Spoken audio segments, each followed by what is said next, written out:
Day 3 update of the crypto mining shed.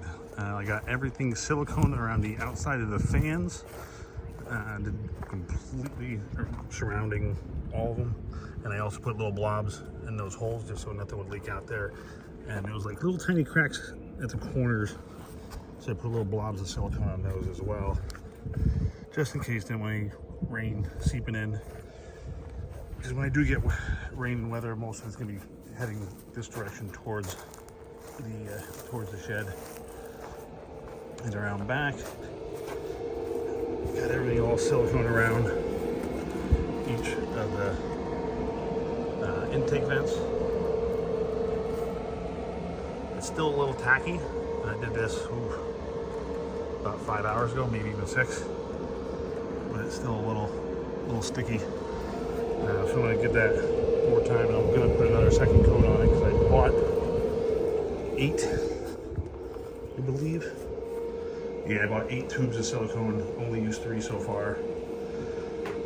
And I thought about, I think it'd be a good idea to silicone around the perimeter on the inside as well. Let me know in the comments below if you think that would be a good idea. I think I'm going to have tons of silicone left. So that probably wouldn't hurt, I don't think, anyway. And I also did some work on the electric. That is going to be 20 amp outlet for the network switch, and anything else that I need there with the rack, because the rack is going to be pretty much right here.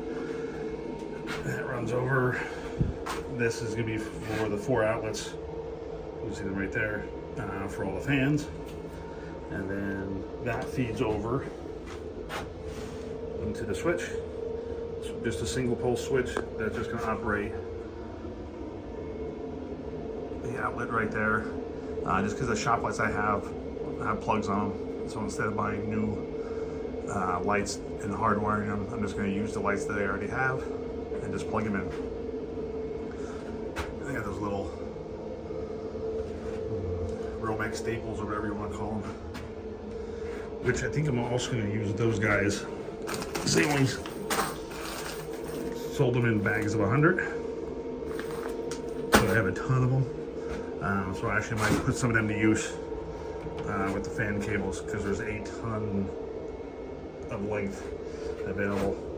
And I also like put this 2x4 here to mount the controller AC Infinity Controller 69 fan controller, and I'll have a temperature readout, which I'll probably just run a temperature probe and maybe tack it up here with one of those little staple jobs.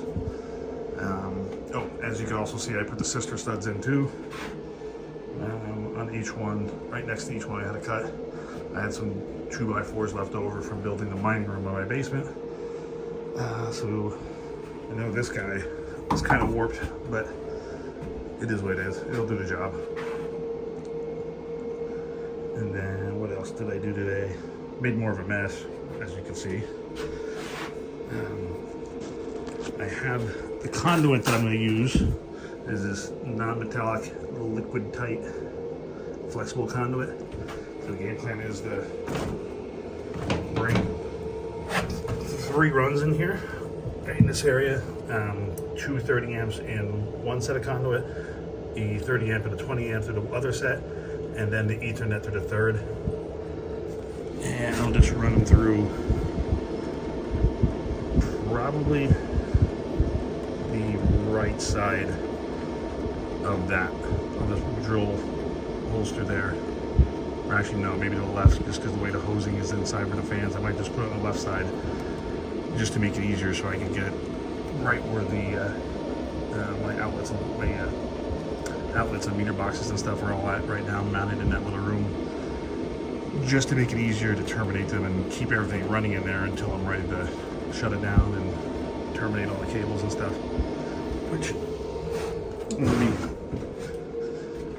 be calling it a day for today, just because I do have plans for tonight. So I got a decent amount of work done. Didn't do anything with the floor, as you can see, but I decided instead of rushing through this, I'm going to take my time, do it right, just so I don't have to tear things out, just to redo stuff.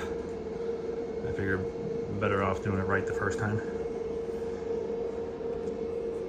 Usually works. It's usually a good motto to follow. But yeah, it's coming along slowly but surely. This is the first time doing electrical, so I'm taking my time. So I don't think I sure to look everything out, exactly how to wire everything. Because I've switched outlets before, but never wired anything completely. So I just want to make sure I do everything right. Especially like single pole switches, it's simple, but I never did one. So I had to make sure I looked it up so I did that right. And same thing with this, because then basically the two outlets here have the, I think it's in parallel. Basically, you just connect the two outlets together to feed this outlet, and then this outlet is going to feed power to the switch, just to eliminate the number of source runs that I have to do. Because I technically probably could put a junction box there and then run them all over the place, but I just want to kind of use as little Romex as possible. Because $139 for 50 feet of 10.2, and that's what's left of the 12.2 that I have. That was also 50 feet, and that was like $77 of those. So, not cheap. But yeah, I'll probably do some more work on Saturday. After work, I get done at 5, and then probably some more on Sunday. But she's coming along.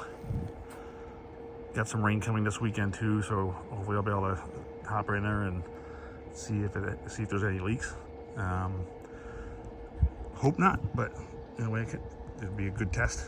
Because I think Thursday, Friday, and Saturday calling for rain in my area, so it'll get a good testing. So until the weekend, we'll catch you in the next one. Take it easy.